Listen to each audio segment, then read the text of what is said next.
Hi, welcome to Market Alert for Wednesday, 14th of March 2018. So yesterday the pound was sideways, waiting for Hammond's spring budget, whatever it was called. Let's have a quick look, see what it was. Spring statement, that's what it was. And fascinating, this spring statement, Philip Hammond hails better debt, as if you can have better debt, and growth forecasts. Well, we'd just like to shatter this illusion, because this is the UK debt clock, which you can see there, and it grows at a blistering 5,170 per second. So where he's seeing better debt is beyond me. Again, it's one of cooking the books and giving the impression that everything is fine when it isn't fine, as you can see from there. So the two don't go together. You can't have better debt. It's either debt or it's not debt. It's as simple as that. So don't be taken in by that nonsense yesterday. However, gave the pound the opportunity to move to the upside, big spring to the upside there, and then continued later on. And overnight the market's become range bound, but is now starting to give back some of this gain, and I wouldn't be at all surprised if we don't see the pound end up back where it started, below this 76% retracement level. And speaking of retracement levels, if we go from this high down to here, there you go, bang on 76%. You don't have to draw these in advance, you can just see them. Your eye gets used to where these levels are, and like I say, you can see them, spot them a mile off. So the market stopping there yesterday, and now is coming back from that level as well. News wise, Super Mario's out this morning, obviously helping or attempting to help to keep Europe afloat. He's speaking at 8 AM, and then we're over to the US for the rest of the news. Wednesday, no, hang on, I was going to say we must have some crude oil. Yep, crude oil inventories and just the usual stuff. Most of it out at 12:30. The market opens at 1:30 at the moment, and 2:30 for the crude oil inventories there.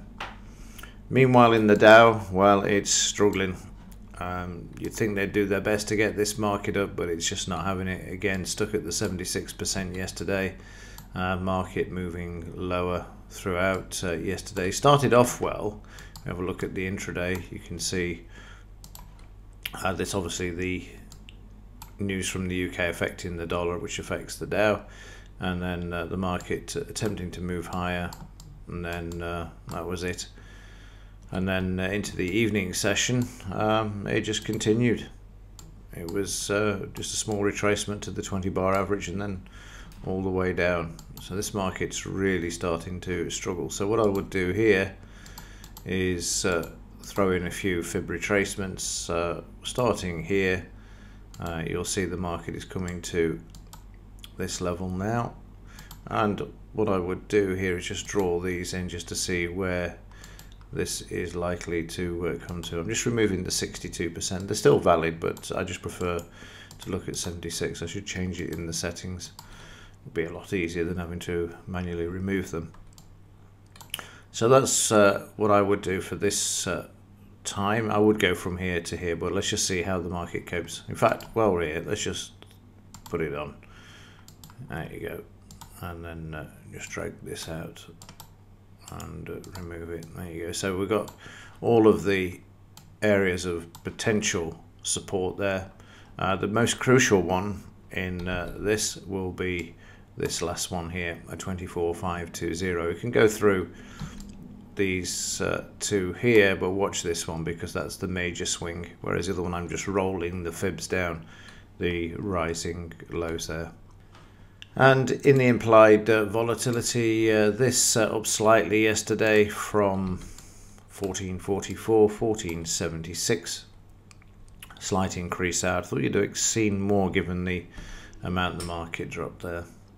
And finally in Bitcoin, well, it's becoming range bound. I mean, seriously range bound as well. I've not seen this for a long time in this market. It's how long it does this for, I don't know, and which direction it breaks. Again, I would still say that we're likely to see this area tested, breaking to the downside more so than doing this at the moment, for sure, as this still needs to consolidate, if not still shake out, and also potentially retest the lows. Just get rid of that. The trouble is with this software, you have to put it with the pop-ups. Yeah, so the low there, which we've already got marked up. Right, that will do it for this one. If there's anything to report, I will let you know. Other than that, as ever, thanks for watching. See you in the next one.